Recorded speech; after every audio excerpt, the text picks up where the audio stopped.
Jeremiah, this week, the Linux Foundation started the Agentic AI Foundation. MCP was an inaugural project alongside AgentsMD and Goose, and Prefect was a founding member. Do you want to talk about Prefect's involvement in the Agentic AI Foundation?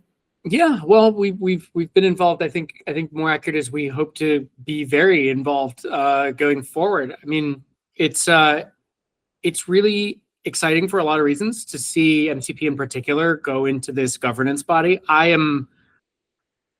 have not always been a fan of open source governance organizations for a variety of reasons, and I had an amazing conversation with David about this maybe a month or two ago when he told me about this, and I am very genuinely excited by not only what this represents for MCP. My conversations with folks at the Linux Foundation have reaffirmed that they are very much there to steward this for its adoption in industry and make sure that it becomes a standard and make sure people have access to it. And what I'm really excited about is this opportunity to really steer the direction of that and what it means through what I really hope turns out to be like a technocratic or meritocratic approach, where the folks building this are the ones who are going to decide where it goes. And I think that's really amazing.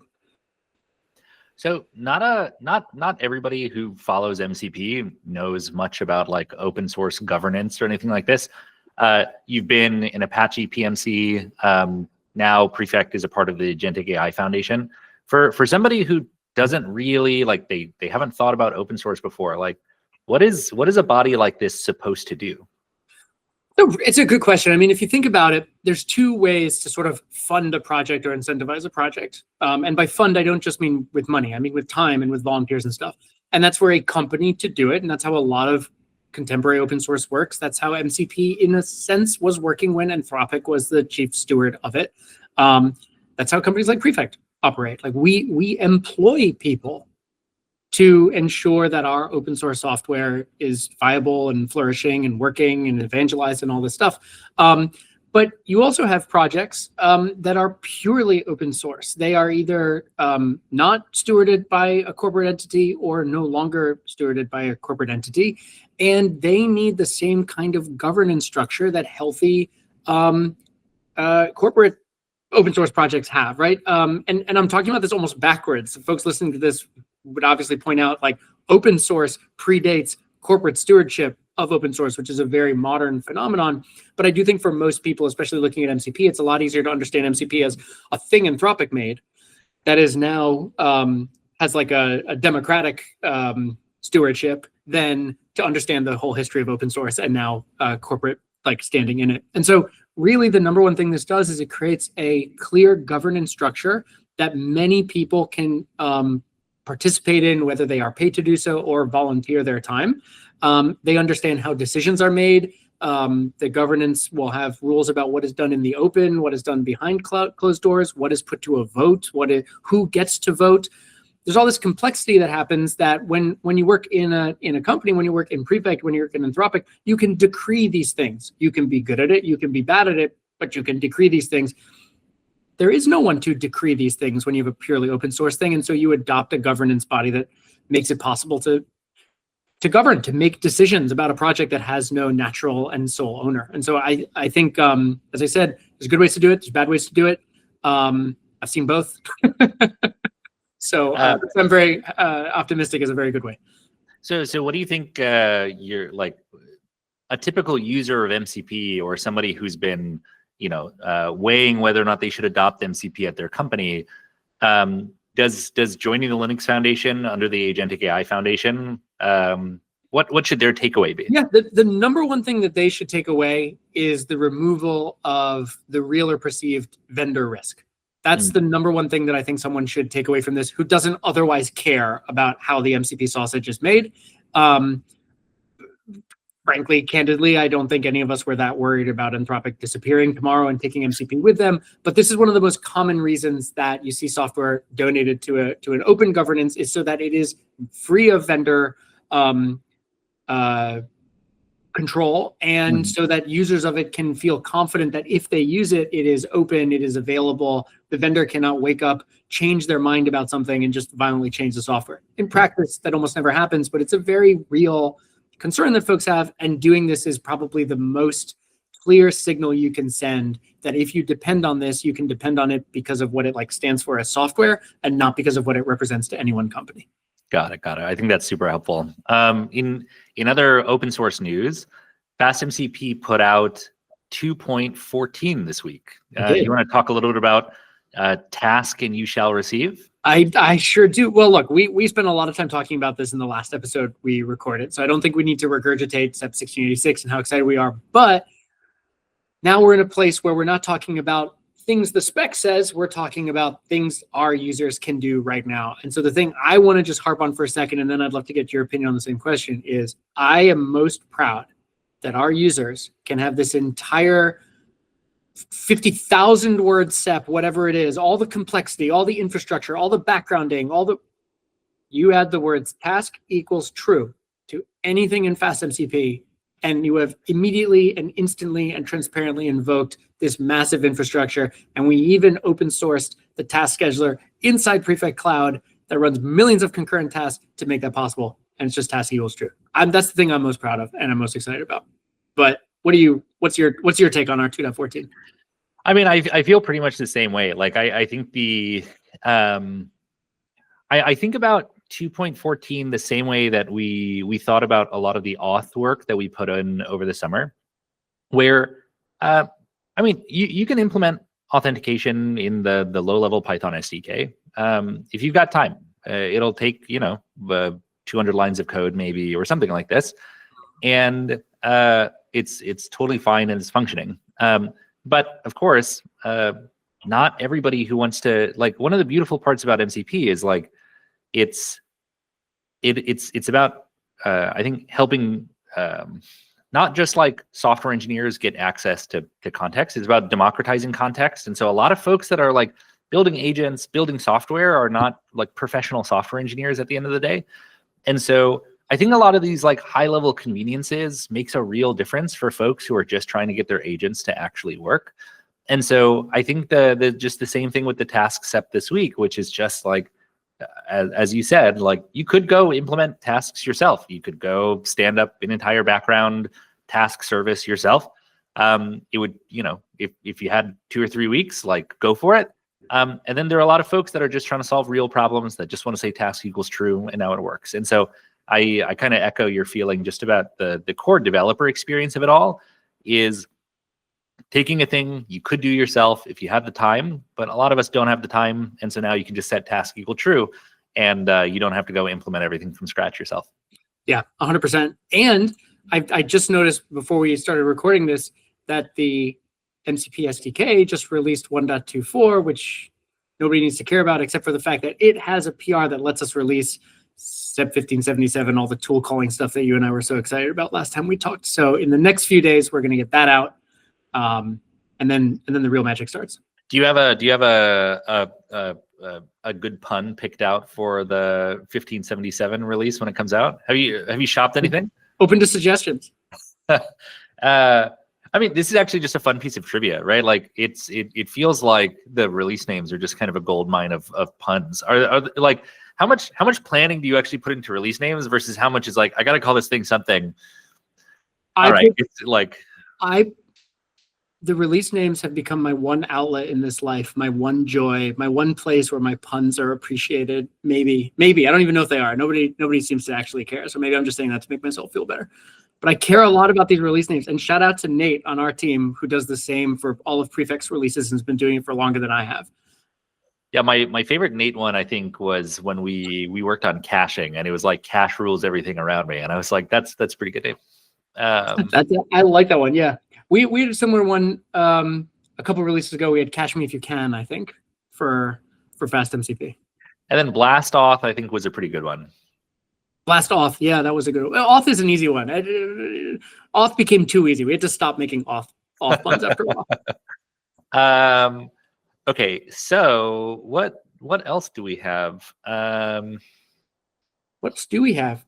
We had this pragmatic engineering article come out, the survey earlier this week, that I got a chance to talk with them a little bit, and so some of my thoughts are in it. But let me flip this for the video, which is Jeremiah, Pragmatic Engineer came out this week. You were one of the basically cheap sources for this article. Do you want to talk a little bit about this article, what you shared? Yeah, the Pragmatic Engineer team was running this big MCP survey, and we saw it, and I pinged them and I said, I'm more than happy to fill out the survey, but also maybe I can give you some color on how to interpret all the results you're seeing. And one of the things that came up early in our conversation was this idea that is echoed in the survey, which is the vast majority of MCP activity is accruing to internal use cases. And I think that this is really important because there is a perception that MCP has this more builders than users, I think is the meme. And we certainly see a lot of those builders through the lens of FastMCP. But what we also see that I think most people don't see is we see the vast number of internal users of those internal servers, which is by far and away where MCP is being deployed. And so I really appreciated getting to speak with the team about this because it's a hard claim to make, honestly, in a vacuum, because it's hard to back up. We don't have our own study that we can point at. This is the study we can point at. So I appreciated getting to just explore that nuance a little bit of what does that mean, the internal external sort of divide in MCP. And obviously you and I have been talking about that for a long time because a lot of our product bets have depended on and have evolved as we've understand this differently. If you want to maybe talk a little bit about how we think about it. Well, I mean, I think the first thing to do is what's the difference between an external MCP server and an internal MCP server and an external MCP server? Because I think this is a shorthand that we use to talk about two different use cases. So an internal MCP server just means it's an MCP server that one person or a team in a company are trying to build for another person or another team at that same company to consume. Mm-hmm. So this means that, I might have some internal data. I might have some sales calls. I'm trying to give access to another teams so that they can, hook up an LLM or a chat client to go understand maybe the data, take some actions that I am the one who's governing it. So, I might run our data team. So I care a lot about the manner in which people access our internal Snowflake data. And so I really want to own that, and I want to be able to share it with folks safely. And so you end up getting a lot of governance concerns of, how do you make sure that the right person can see the right thing at the right time for the right task? And so internal MCP, basically folks building MCP servers for their colleagues, tends to have a lot more questions around governance. At an organization, I think registries end up being a lot more important. A lot of this has to do with the fact that just there tends to be a huge proliferation where, Jeremiah wants to understand sales data, but so do I, and so does everybody else. And so we might all start building our own individual ones if we don't have a way of coordinating that with each other. And so internal registries end up being really important. Governance ends up being important. And this is distinct from external MCP servers. External MCP servers tend to be stuff like booking.com. Booking.com, you can go, this is not paid for by booking.com, but maybe it should be. We got to check. If you want to go find search and supply, it's booking.com. No, so it's, booking.com, it's a commercial website. I don't know, you go look at flights or something like this. And typically the way people consume that information is they go to their website, they go fill in a form, hit enter, go peruse or what have you.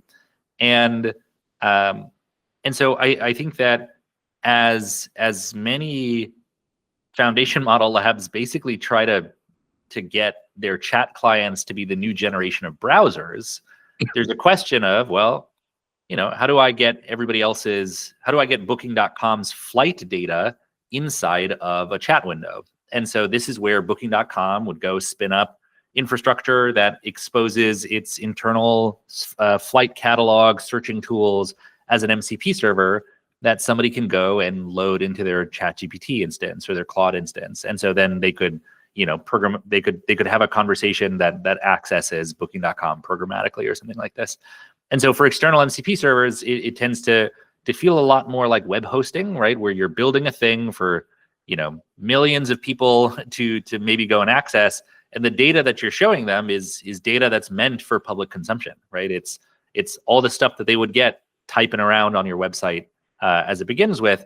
And so there it tends to feel a lot more like an infrastructure concern, and it stops feeling as much as a like governance concern, because what flights you can see aren't really like a governance issue, because you expected everybody to be able to see them anyway. As you think about that study and some of the things in it about, what are the biggest misperceptions people have, and this internal external sort of contributing to people's inability to see some stuff, is there anything that comes to mind for you about other misconceptions that you see, or differences in opinion that you encounter or have to correct as you talk to a lot of the folks who are maybe picking this for the first time? Or the biggest thing that companies miss when they build internal MCPs is they have a "we will build it and they will come" attitude. I'd say the first thing is that folks really need to figure out and plan for, as teams build MCP servers internally, how do we make sure that those things are discoverable? I don't think many folks take permissions and identity into account when they're designing these things. Is that, they build it with like max permissions so everybody can access all the data. I think folks need to take governance a lot more seriously. And I would say the third thing is that I see a lot of teams rush to make like, to solve the infrastructure problem, because that's a problem that many teams are familiar with. I've got an MCP server, I need to go put it in a thing, that thing should be able to run, people should be able to access it. But I don't think that folks are really thinking about, well, how do you know if an MCP server is good? How do you know if it's actually helping agents solve a problem? How do you understand your end user's experience? And then how are you collecting the right information to improve your MCP server over time? Changes in tool descriptions can change the behavior of your MCP server.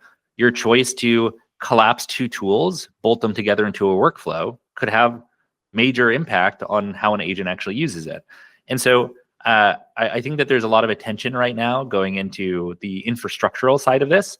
But MCP, just like agents, just like more classical ML machine learning before it, is these are systems that are non-deterministic. The tweaks that you make to them matter. And so being able to think through, how do we measure the impact of those tweaks, and how do we actually collect the right data to make sure that our MCP server is still driving outcomes? You made a very interesting point in a meeting that you and I were in yesterday with a very large company that is aggressively deploying MCP technology, where we were talking about third-party servers and the fact that they can change at any time. So it's a little bit related to what you just said. And we were talking about this in the context of governance and auditability and observability and understanding. And the point you made, which I thought was excellent and I hadn't really thought about myself before, is you said, look, it's all well and good to think about like how people access it, but the server itself can change, right? Is that echoing what you said a moment ago? And so if the third party who makes it, or even the first party, I guess in some cases, decides to add a tool that, and it doesn't have to be malicious, it doesn't have to be like an account takeover that adds like an exfiltration tool. It's just a tool that you're not comfortable with. And all you're focused on is monitoring how people use the tools, but not what the actual surface area of the server is, then you'll miss the fact that your stack now invites the usage of a tool, and you're going to bless that usage because you're going to say, and I know what people did. And the governance goes into actually the substrate. How do you define the servers that are even allowed to be used, and beyond the servers, what tools are even allowed to be used, so that you even know that a new tool was added in a new server, which ideally 9 times out of 10, that's good news. That's a new tool being added because it's useful to your team that you want them to have access to, but nonetheless really needs to go through the same, I don't know, I guess it's like a dependency management cycle, the exact same way we have for any piece of software, where we care about making sure it's up to date, making sure it takes advantage of, with the one caveat that we're exposing it to a bunch of AI agents that are potentially confused or worse by this information. So I thought that was a really, really interesting point that you made in that meeting yesterday, and something that's been on my mind.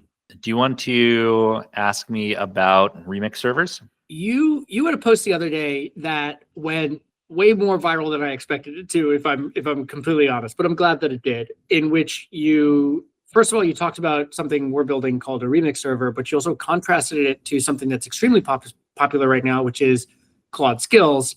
And we should have mentioned there's a misperception there. We should have mentioned this a moment ago, that Claude Skills and MCP somehow compete, which which is silly. There are different approaches to getting different outcomes. But I wanted to ask you to maybe share a little bit of what was on your mind and what you were thinking about, not just on the Claude Skills front, but on the Remix server front, and why this is so important. Yeah, so Claude Skills are great, and I think we designed something that's better. But I think it's important to understand why Claude Skills exist to begin with. So I think this is like a problem that's like plagued you and I for a while, which is, you'll have, let's just call it 2 MCP servers. You got MCP server A and B, and you end up plugging them into Claude, and now you're trying to describe like a workflow that should happen across those 2 servers.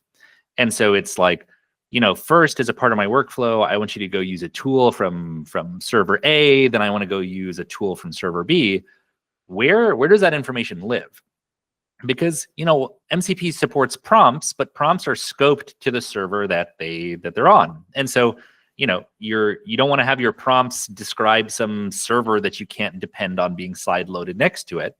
And so I think that this problem of MCP is very good at introducing functionality, but it's struggled, I think, to describe or to find a good place of where to like house workflows that cross multiple servers. And so Anthropic put out Claude Skills, which are basically like just little markdown files that live client side in Claude. And those markdown files have been very good at saying like, all right, you're going to get a bunch of different MCP servers. Here's how you can go do this job. You take a little bit from this server, a little bit from that server, and so on. But it's not very portable. It means that like if I have skills that lives in Claude, and I go plug those same 2 servers into Cursor or ChatGPT, I can't actually get the same behavior out of it. And so MCP's promise is really about portability. I should be able to like author functionality, and when somebody plugs this into an LLM, they should be able to get like some basic agentic behavior of orchestrating those tools. And so we really thought about how do you take Claude Skills and move them server side so that as you and I are authoring MCP servers, I can still get that like really high quality output that Claude Skills can enable, but now I get to control it as a server author so that every one of my users gets the same experience. And so what we did is we created something called a remix server. So here's how a remix server works. I take server A, I take server B, and what I do is I stand up another MCP server that sits in front of both of those. That third MCP server, when I list its tools, I get the tools from the constituent servers. I can turn them on or off if I want, if I don't want to have tool bloat, if I want to just create something very surgical. And it does the same for resources, the same for prompts, and so on. And so what this lets you do is this lets you write prompts for this like gateway server that lives on both of them. And that prompt can reference their constituent servers. And so what this means is that we've virtualized a layer in front of those MCP servers so you can describe workflows that cross them. The benefit of this over Claude Skills is that now this like virtualized server, this remix server as we call them, can be plugged into Cursor, can be plugged into ChatGPT and Anthropic, and me as the server author now gets to like version and change this prompt, and it means that all of my users get the same consistent experience. I mean, I think this is consistently underneath all of the things that get us really excited about MCP is that it moves things anyone can do if they know how to build an agent loop into a server and allows it to be orchestrated server side such that it's not only portable, but like the burden for anyone to participate in is that much lower. Bring any dumb while loop agent to an MCP server, and a well-designed MCP server should help that dumb while loop function exactly the same way as a handcrafted client-side agent. And I think this is a piece of that. And part of why it's so ridiculous when I think folks look at Claude Skills and like this proves that MCP is broken or something. It's just such a silly. There are many ways to do things. And well, I think that like my hot take on this is that MCP is just the world's best scapegoat for your agents not working. So true. And I think that MCP is opinionated about a lot of stuff, but there's still some design room for you as somebody building an agent, right? Like an MCP server at the end of the day is just a way of going and getting lists of functionality and other metadata that you can work with, right? Like there's obviously like richer parts of this spec, but like let's be reductionist about it. Let's talk about like let's make the worst case for MCP, that it's like a static tool registry or something like this. Now, as a MCP client, it's your choice of how to take that representation of tools and present them to an LLM. And so I think a lot of people have just been like, great, like I go fetch the hundreds of tools. I'm going to go just shove them into the tools keyword argument of whatever SDK that I'm working on. Oh, and hey, it turns out my agent got confused. And so I think that like Skills, Code Mode, or by Cloudflare, or that other Anthropic paper that came out, are all just kind of different ways of exploring the design space of, well, how do you, what kind of information or harness can you give a client so that it better knows how to navigate a remote tool set? And so, yeah, I agree with you that like, it feels like a lot of these things are complementary of how do you get an agent to successfully use remote capabilities? It's not a substitute for defining those remote capabilities. Absolutely agree. Absolutely agree.